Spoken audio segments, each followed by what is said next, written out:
bricks on the screen, healthcare in between. Physics, art, and math got us down this path. Historical tales come alive, where science and stories dive. Blended facts with heart, knowledge from the start.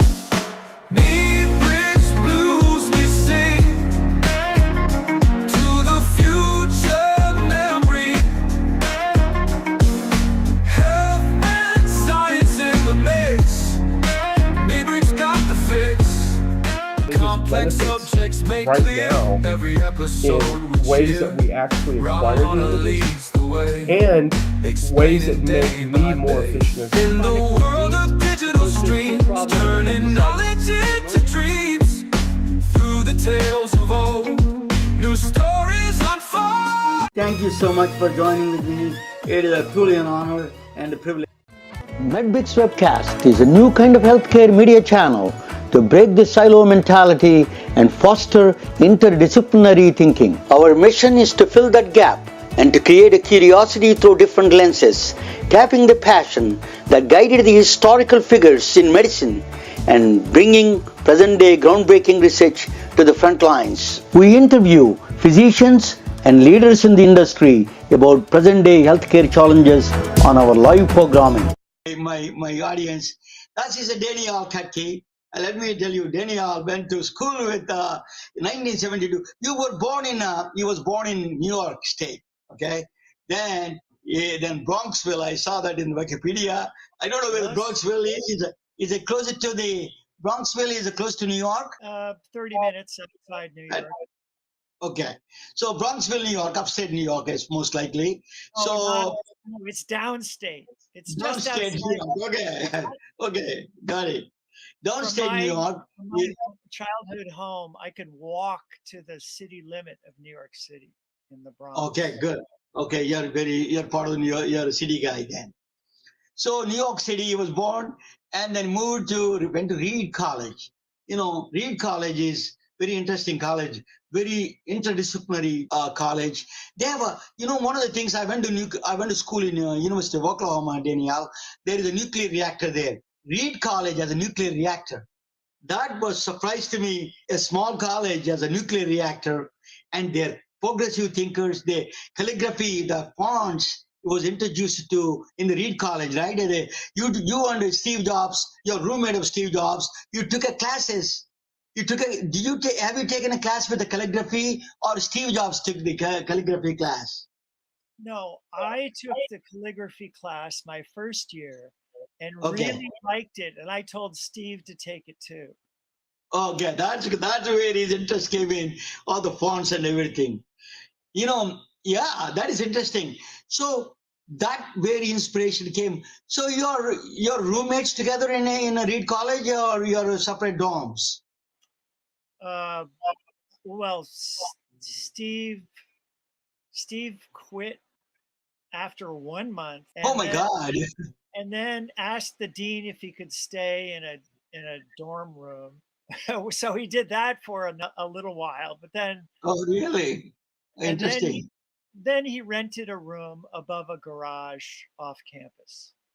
Okay. So that's where he lived most of the first. So you used to go and see him sometimes? You used to go and see him? Oh, yeah. Well, I would see him on campus. On campus all the times. So you told him calligraphy, the class. That's calligraphy is a fonts, a lot of new fonts. I never had a calligraphy class itself. It's very interesting. Tell me a little bit about that class. It's about art, really. I mean, the reason it was so good is because it was taught by Robert Palladino, who was a world famous calligrapher. Really? And he was a student of Lloyd Reynolds, who was the guy who started calligraphy as a modern course of study. Oh, yeah. Anyway. So then he went to India together. He traveled to India. From the Reed College directly, he went to India, or he went to some other college before that, or both of you traveled to India. Tell me about that India trip. Well, Steve left in the spring of our second year and got a job at Atari working on video games. So he had money. And then sometime in the middle of the spring, I used to call him, or I lived in a dorm, so I used to call him.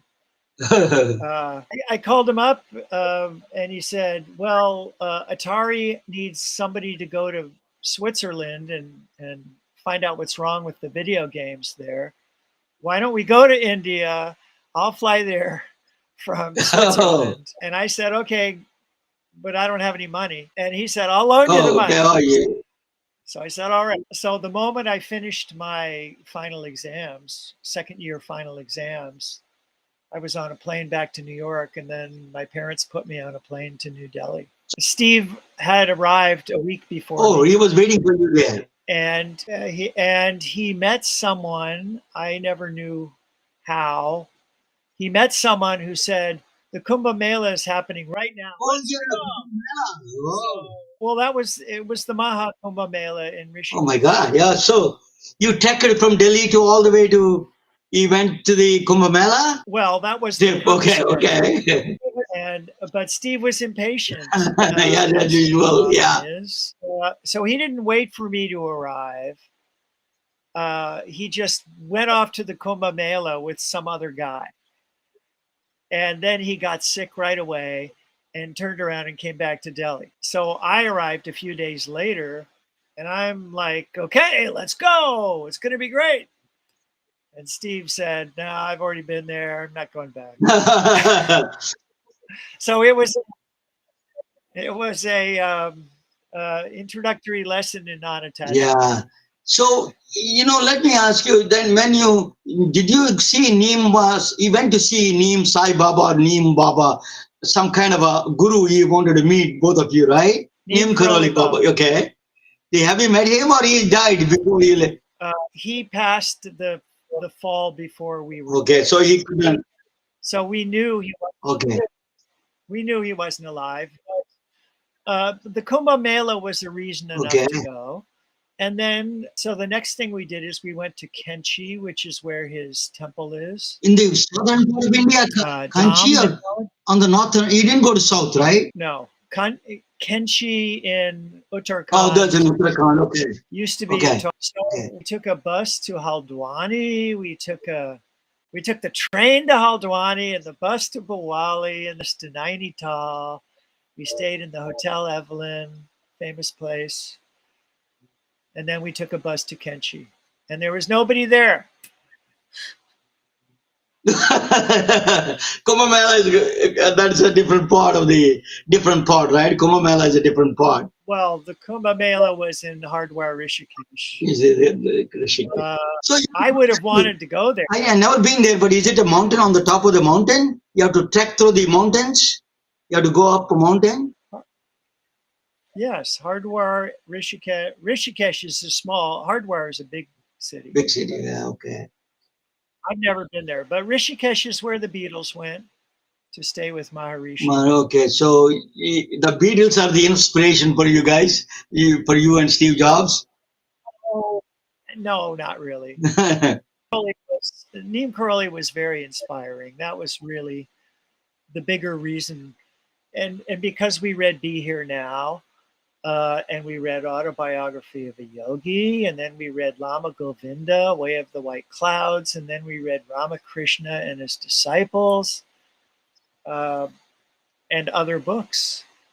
And so that was really the reason to go to India. Oh, so you were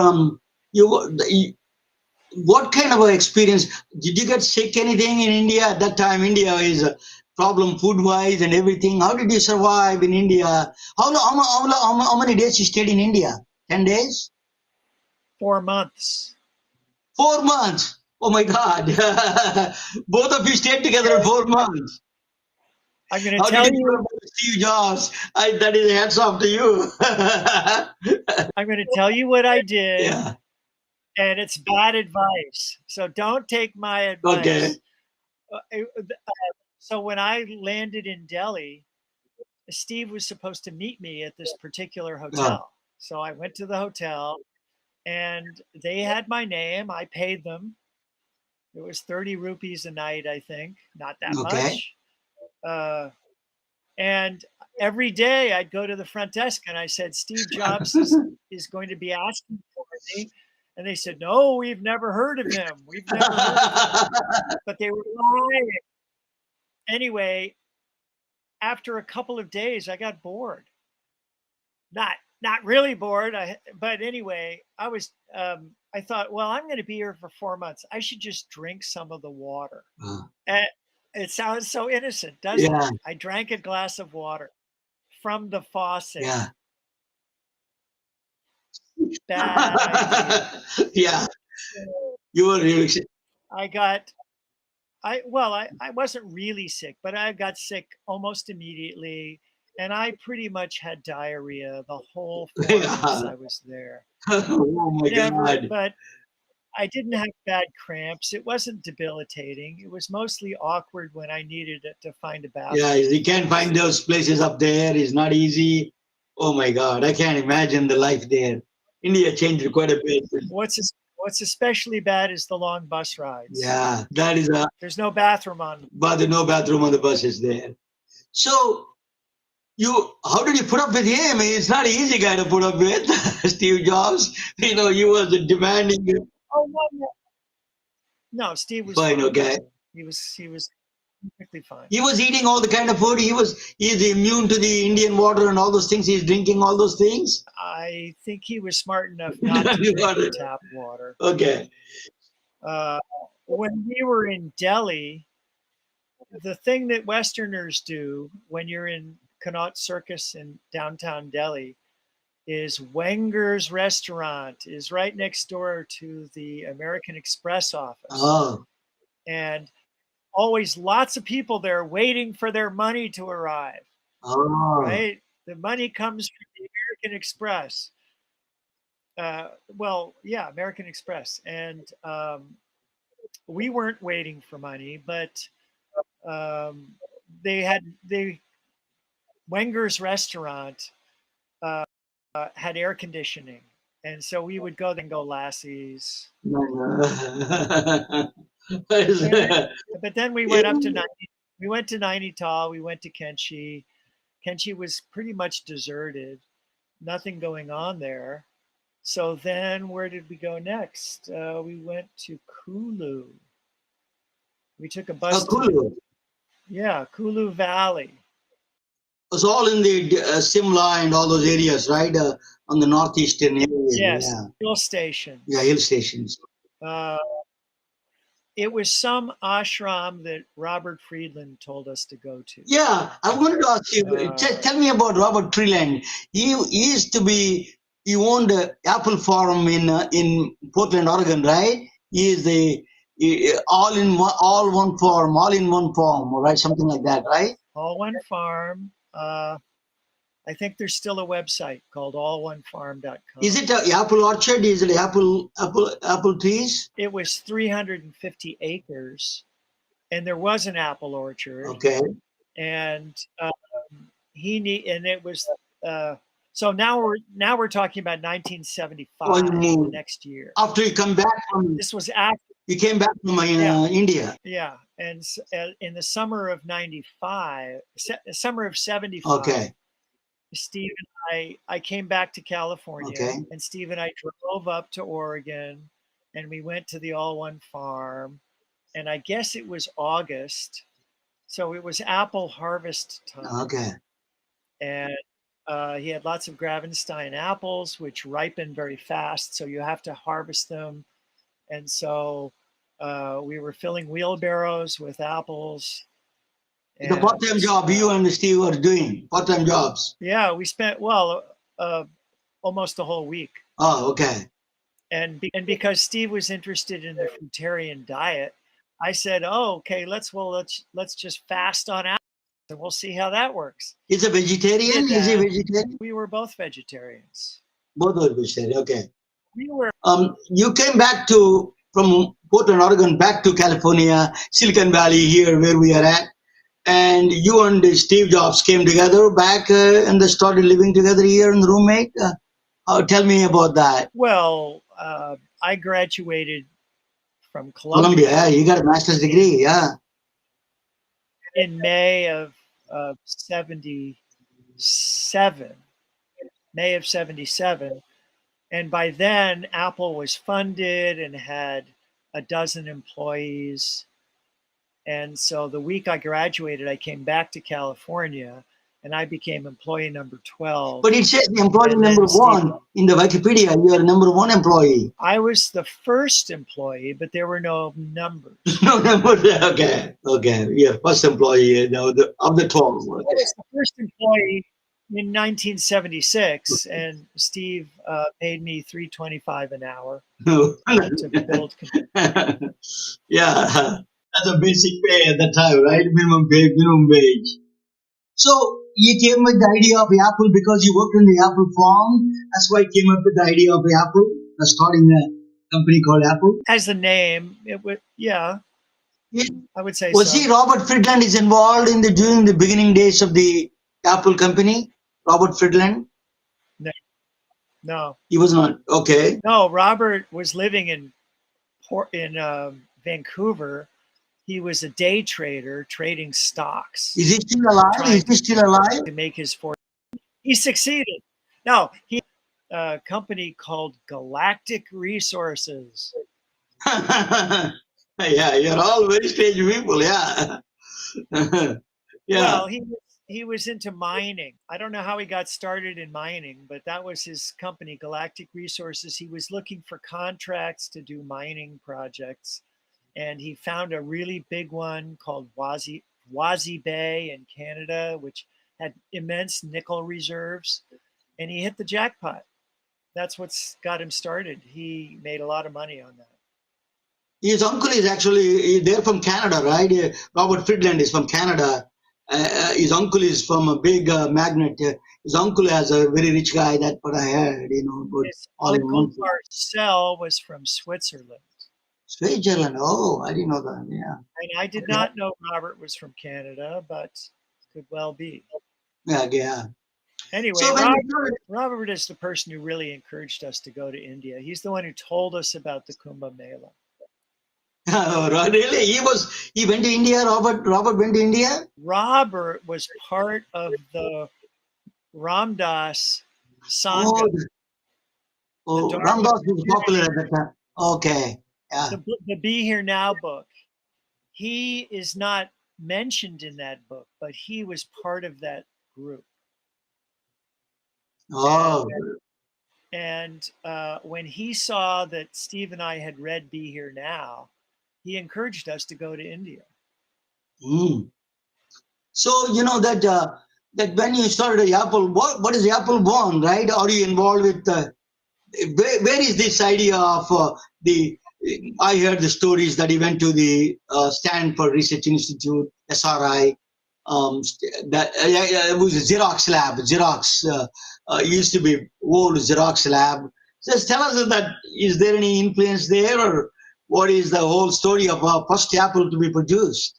The story is that the Altair personal computer launched at the end of 1974, the same year we went to Apple. And in January of 1975, the Altair was the first personal computer. It was on the cover of Popular Electronics magazine. And Woz saw that magazine and thought, well, I'm going to make one of these. And it was expensive. It was $500. And it didn't even have a video output. Didn't come with a keyboard. It just had switches and lights. It was really only for computer science hobbyists. But then in the summer of 75, the 6502 processor was announced. It launched, and it was only $25, and Woz got one at a computer show. So he immediately brought it home and started to add it to his video terminal project. And that was the Apple One. Is that the Apple One? So you are not a technical person. How you learn? You learn on the job, or the technical stuff? Yeah, I I won the math prize 2 years in a row in high school. I was smart. Yeah, I saw that. You're very brilliant in math and physics. When I was talking with you on last time, principle of least action, you understood immediately. A lot of people, even a physicist, have problem understanding principle of least action. That's very good. You caught up with it very fast. Yeah, you have a very good math and physics background. Yes. But it took me really many years to learn integrated circuit technology because there was no YouTube videos to watch. What was then Silicon Valley? How many companies are there? Are there any? Who are those people in Silicon Valley at the time? Well, Hewlett Packard was the big gorilla. Yeah. Hewlett Packard was founded in 1939 and then became successful selling test oscillators to the military in World War II. Okay. And Woz worked at Hewlett Packard. He loved his job there. He was on the team that made the first scientific calculators. Who? Steve Jobs was there? Steve Wozniak. Wozniak. Oh, Steve Wozniak came from that Hewlett Packard then. Yeah. So he was working on the first scientific calculators in 1975 when the 6502 came out. And so he added the process. He already had a video terminal that he had built, and he added the processor and dynamic RAM to it. So now he had a computer, and theoretically it belonged to Hewlett Packard, because in those days, if you were an engineer, you had to, everything you think of with your brain belongs to your company. So, but Hewlett Packard said, no, we're not going to do that. Nobody wants personal computers. So, that was and so then the next thing that happened was the Homebrew Computer Club started, and was in at Palo Alto. The Homebrew Computer Club started in March of '75, and Steve Jobs was not really a technologist particularly. Yeah. But Steve was friends with Woz, and when Woz told him he had this computer, Steve is like, okay, let's make a product. Yeah.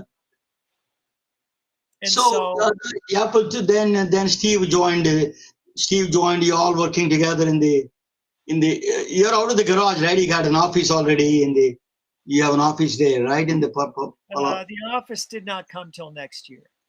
So you weren't working in the garage, all of you? Well, Woz was hardly ever in the garage. In fact, Steve wasn't in the garage that much. When I was building the Apple Ones in the garage, Steve was usually in the kitchen on the phone. he was always making phone calls and doing business. And we had like one of those 20-foot cords on the phone, so he could walk into the garage and talk to me while he was on the phone.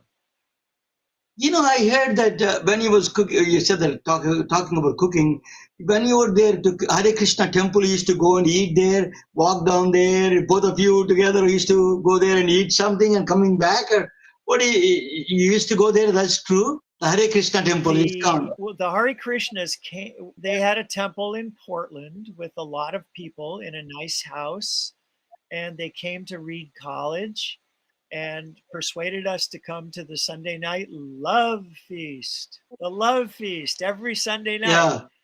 And it was a 30-minute hitchhike for Steve and I to go there. But we used to do that, and in those days you could hitchhike, people would pick you up. And so we did that a lot. Like at least every other week. Every other Sunday we went to the Hare Krishna temple. Tell me about his mind about, one thing he told me, very interesting thing. He said that to me last time when I spoke with you.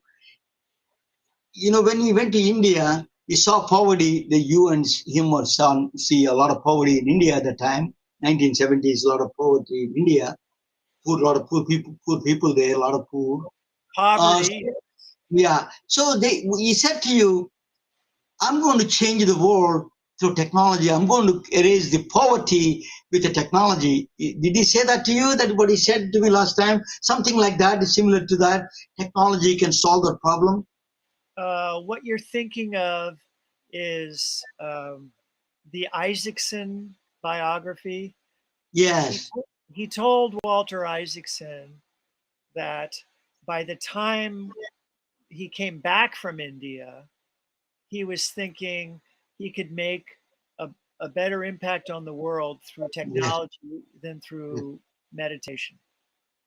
Yeah, that's what he thought. Yeah, correct. That's what he said to Walter. But he was expressing with you and is a passion for technology and he has a global view about that in the entire thing. No, He's simply a business guy. I actually didn't know that he had a whole background in electronics. But the high school he went to had a electronics lab starting in junior high school. So, and he and Woz went to the same high school, Homestead High in Cupertino, and there was a professor there who went to the flea market and brought lots of electronics stuff to the high school, and so the kids had a lot of electronics circuits to play with. So Apple I, Apple II is, you were helping in the Apple I, the circuit board, first integrated the motherboard of Apple I, you were there, right? The Apple II? The Apple II was designed in the summer of '76. And at the end of that summer, Woz stopped by with the prototype in a shoebox. And we hooked it up to the color TV in the Jobs' living room. And lo and behold, color graphics. Oh my God. So that was obviously very exciting. You all partied on that day? Well, we didn't party, but I went back to finish my senior year of college. I didn't know enough to be asking to join the company. Were you guys drinking at the time, or you're not drinkers? Both of you, you're college students. People drink, right? Were you drinking? No, Steve would rarely ever, only just a glass of wine with dinner. Really? Yeah. I like beer now, but I didn't have money for buying beer and wine. Yeah. Steve's favorite thing was carrot juice and almonds and dates. He's a very health conscious guy in the beginning, even when he was a kid, right? When he was a student, he was a very health conscious guy, like you, both of you health conscious people, right? Yeah. So why did he get pancreatic cancer? We don't know. That sad story, right? Daniel, Steve Jobs died with a pancreatic cancer. We need to find pancreatic cancer. I want to talk with you a little bit about this after the show one day. I'm trying to build a platform for oncology, MedPix Onco operating system. So combine all these things, new technologies, combine them together for the diagnostics and treatment in a single flowless workflow. I want to create. I'm working on it. I'll let you know. I'm using a diamond sensors. Diamonds are the greatest sensors. Diamonds are quantum phenomena. Diamonds, impure diamonds, are the quantum. They can detect cancer. Once that's a single. Diamonds act like a single cell MRI. Yes. What? So I'll tell you about it. We'll talk together when I meet you for lunch. I owe you lunch. Definitely for a long time. I'm telling you, we bump into each other, but we haven't seen for a while. But I'll tell you about that a little bit. You can bring a Steve Wozniak, help me build that platform, okay? Are you? So Steve Wozniak, I heard Steve Jobs did not give you the shares in the Apple company. Steve Wozniak gave you helped you a little bit. Is that right? Yeah. After I had already left Apple. Why he was upset with you? What is the reason? You're such a close friend. What is the reason why he was upset with you? I never knew. You think his girlfriend, the girlfriend is a problem? I just do not. So his girlfriend live there still she's in Palo Alto, Christian Brennan, right? His girlfriend still alive here and she's doing okay? I see her once in a while. I think she's in the Palo Palo Alto area. Okay. So you're all friends at the time. So you don't know why he did that for you. He did not understand why he did that. It did bother you? Did it bother you? Well, yeah, of course it was. Some of the people don't have a good picture of him. He was, but he is a very genius. Yes, he is like me in a way that I studied masters in physics, but he is putting together all the. I don't read technology very deep. I don't go technology, physics, everything. I want to connect the dots. That's what he did very well.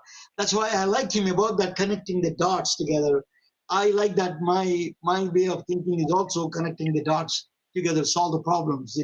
Well, but the phrase Steve used was, "You can only connect the dots in hindsight." And what does that mean? I mean, what we want to do is figure out what we should do next. That is interesting. So are you in touch with Steve Wozniak still? You need to help me to bring him on my show. No. You can tell him that. Are you in touch with him or you're not? No, I am in touch with him. I'm on his joke list. Actually, well, he's had a joke email list for many, many, many years. But lately, to his credit, he's sending out all political messages. So let me ask you, are you involved with the Macintosh computers also? Were you involved in the Macintosh? Yeah. Me? Were you there? I was a co-designer. I built most of the prototypes. Really? Very interesting, yeah. You have you have a master's degree, right? You have a master's from Columbia. No, bachelor's? So I got a bachelor's degree in music and literature. Oh. And I have a law degree. You have a law degree? You're a lawyer?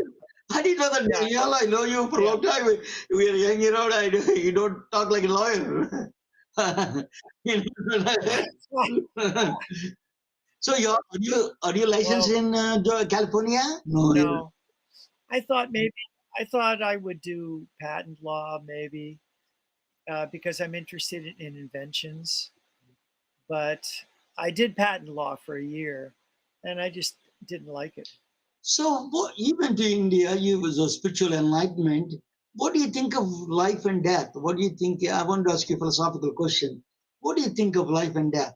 Perhaps you could be more specific. You saw your friend died. I think. Was he understandable? Did he call you during the time of during his final days? He called me once in 2009, the year before he died, 2 years before he died, I guess. He called me at 7 in the morning. I was sound asleep. And he said, "I'm sorry, but this is the only time I have." And he didn't call to apologize for anything. But I was happy to hear from him. I said, "Steve, in 1974, we were very interested in reincarnation." Interesting, yeah. So your life has been so very unusual and interesting. What do you think now about reincarnation? Did you ask him? He said, yeah, I asked him that. He said, 50-50. Meaning we still don't know. Yeah, at least he was leaning back and forth on that one. But it is a good idea that. What do you think? Let me ask you a question. What do you think of reincarnation? I have a very open mind. I think that okay, so Anit Goswami. No. You know Anit Goswami? quantum physicist. Oh, Amita Goswami. Amita Goswami. Yes, yes, yes, yes. Yeah, Yeah, Deep correct. Goswami. Yeah. So he says he is a top level Correct. physicist, and he says it's pretty clear that consciousness is underneath the physical layer of Yeah, reality. there's a lot of strong people believe in that. Yeah. So I kind of go along with that idea, although we don't really know what to call it, except we call it consciousness, but it's like a field. And I had a talk show in the 20 years ago, and I did 3 shows with Russell Targ, who's one of the world Yeah, experts in I met remote him viewing. actually, Russell. You know, he gave a remote being. What do you think of remote being? Let me ask you that question. Well, Russell is a Yeah, scientist, he is. and he did many trials of double-blind experiments, and remote viewing is definitely a repeatable phenomena. So it is in the realm of science.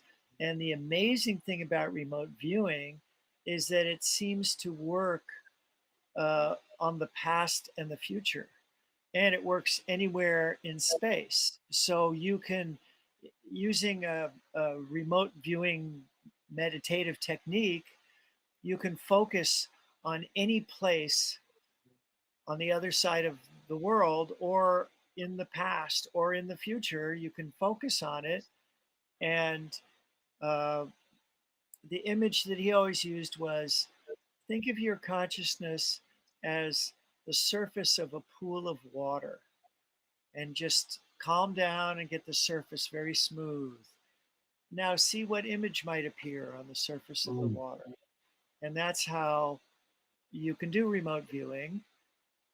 And You know, yeah, I attended one of his lectures in the when he released the book in Palo Alto Unity Church. Then I met him there. He was telling that actually Brezhnev, the Russian, what he was thinking when he was meeting somebody, he can draw that they came out very close. That's what they said. That the map was the drawing was very close to what Brezhnev was doing with that person there. What is on his desk? but now a very similar topic is clairvoyance, and which you could say clairvoyance is a type of remote viewing, Yeah. and um, that's the thing. So I have a whole book. I have 100 books on a bookshelf that I call my Steve Jobs Memorial Bookshelf, and it's all He gave you books a lot of about. books. He used to read a lot of books, right? Steve used to read a lot of books. Well, I was the one who was buying books. Steve didn't like to buy books. I would buy books and loan them to him. He liked that. And Okay. uh, after Steve died, I thought, well, I better collect all those books and put them all in one place. So I've done that. And so there are a dozen books about Neem Karoli now. Oh. Be Here Now was only just the first, but now there are a dozen books. Have you And met Michael Talbot? Michael Talbot, the holographic universe. Mm, I know that title. Name. Yeah. I don't know his name. I don't know that name, but let me finish this thought. Yeah, please.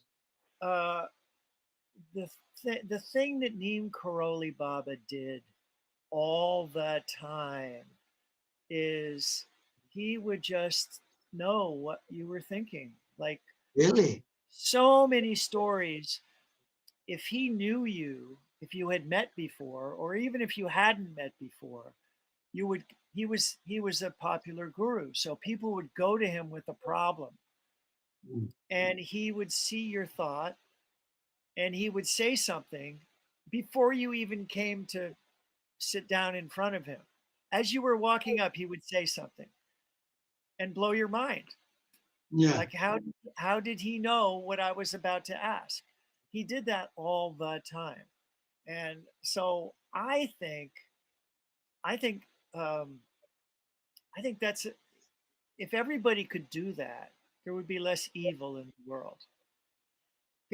right? People do bad things because they think no one else can see their thoughts, right? Yeah. Let me tell you, let me ask you, Daniel, you're a technology guy. You're one of the very origins of the technology here. But technology has grown so much. It is becoming disparities. It's creating a lot of disparities, rich and poor, and there's becoming a big divide is creating. How do you, what do you think of that? Well, there's all kinds of divides, but actually, aren't we fortunate that the technology lets us have this conversation and broadcast it to your audience? That's a miracle. It's a miracle. That's a miracle. Yeah. But back to the clairvoyance. Yeah. I find it very curious that I have never heard of Neem Karoli talking about his clairvoyance. He never seemed to talk about, he said, love, serve, remember, just love Ram, love God, and serve everyone, and remember your essence, which is love. But that's not, lots of people follow the idea of love, serve, remember, but to be highly clairvoyant is very unusual. There is a scientist, his name is Ramachandran, he's from San Diego. Ramachandran, he said that by looking at you, you can copy automatically your brain mirror neurons. He called it mirror neurons. You copy automatically 20% of your brain if you can tune with that person. Right, mirror neurons. Mirror neurons. He said that you can copy automatically. Your brain copies 20% of it. So if you, I'm talking as of the physics. I'm not talking about as a physicist. I'm talking about just a belief person in the sense that if the neurons don't have the time does not apply. There is no past and future for the neurons. The particles don't have is a time invariant, right? So the future is already known to those kind of things, right? So that is, some people can access that is an entropy problem rather than is a physics problem of physics rather than it's actually or not. That is already well known in that system. I'm not going to brush it out what you said, because as a physicist, I think there is theoretically possible, possibility there. So I strongly am a Hindu. I was born as a Orthodox person, but I tell you that the science and this kind of things there is some space we are driving towards that unification of science and the miracles, that is going to be, I wanted to ask you, what is that trip made you and Steve Jobs realize about religion, spirituality? Was the both influenced by spirituality together rest of your lives, and including Steve and you were influenced by that influence of yoga and meditation and all those things? That's a complicated Question. series of thoughts, but I think it was just very fortunate that the Be Here Now book came out at the time when I was a freshman in college. When a freshman in college, that is the #1 time in your life when you're away from home and the whole world is open to you. Figure out what interests you. And I was always interested. I was always a voracious reader, but I was always reading science fiction. But I was never exposed to any kind of spiritual literature, and I was not so interested in the Bible. I'm more interested in it now as history, but anyway, I don't know. There's a book called Cosmic Consciousness. Yeah, I heard about that. By Buck. And that was one of the few books that Steve found first and told me about. Really? So I can remember it was 1975, a year after we were in India, Steve told me to go check out this book, Cosmic Consciousness, written in 1908.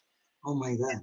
I remember sitting in my reading chair at my parents' house back in New York, and I'm reading this book and thinking, why do I feel like I've read this before? Interesting. I just feeling like there was something, like I might have had a past life where I was already interested in these ideas. And I've had many friends who were completely convinced of their past lives and would talk about what they did in their past lives. I've never had that kind of thought, but I don't know. Of course, if on the topic of reincarnation, the thing you have to say is there are more human beings alive now than all human beings who ever existed, right? Based on our projections of, I mean, human beings have been around a couple 100,000 years, but there weren't that many of them. And now that we have 8 billion, so there's not enough reincarnation souls for all these new people. There can't be. So in fact, where did the souls come from if they're reincarnated? You know, if you ask me, that is not a physics point, but in the physics there is a Bose-Einstein condensate state, a state that exists. You know, maybe we're all spirals in the ocean. The ocean is a consciousness. That spiral that comes out, we think we are separate from that, but that's temporarily. We move around and we act like we are separate from that, and then eventually we combine with the ocean itself. So we are that subconscious, a mini consciousness of raising from consciousness. That's a David Bohm is one of the things that he talks about it. So we don't know. You know, there's a great discussion to talk. And you know, you read about the book that you were talking about, consciousness, cosmic consciousness. It is very powerful in my view, even now, you know, in my view, that gives you, we need to have that cosmic consciousness approach. We got to have we became selfish. Humans became extremely selfish, money oriented. We need that cosmic consciousness, need to have to help the humanity to the next level. So I give you a final word. What do you think about the consciousness and the life? Give me some wisdom for all of us. Well, I'm fascinated by the definition of consciousness, and many people think single-celled organisms have a type of consciousness. Yes. Single-celled amoebas can learn to work a maze, so they have memory. How could that possibly work? There's no neurons in a single-celled paramecium. Yeah, correct. Well, it is a very surprise, actually. Yeah. Yeah. And so lately, just in the last year, I've been watching a lot of Stuart Hameroff videos talking about the quantum theory of microtubules. Yeah, microtubules, yes. That's so interesting. Roger Penrose and Stuart Hameroff. They say that consciousness is our brain works like a quantum computer in the microtubules, where the wave function collapses there and that becomes real.